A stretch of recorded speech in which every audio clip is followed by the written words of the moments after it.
Bienvenido al canal de Narraciones Budismo. Enseñanza extraída de la web Lotsawa, lotsawahouse.org. Consejo para principiantes: cómo superar los obstáculos en la meditación. Por Anzo Gyaltse, Gyurme Dorje, maestro tibetano.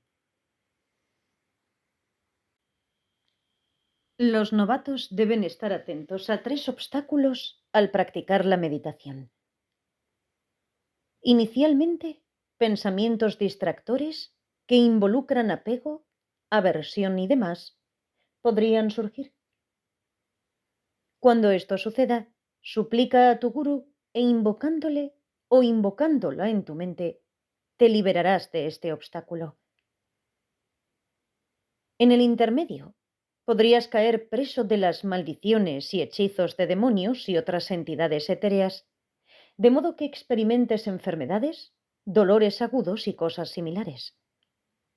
En ese momento, suplica a tu sublime gurú.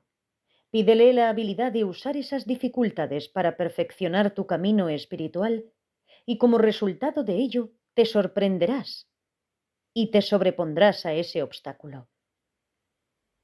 Finalmente, todos los yogis, independientemente de su capacidad, obtendrán fama y respeto y serán colmados con donaciones y demás.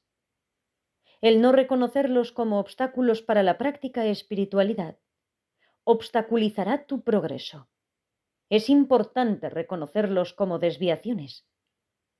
Si estás libre de estos 3 obstáculos, tu práctica del Dharma permanecerá incorruptible.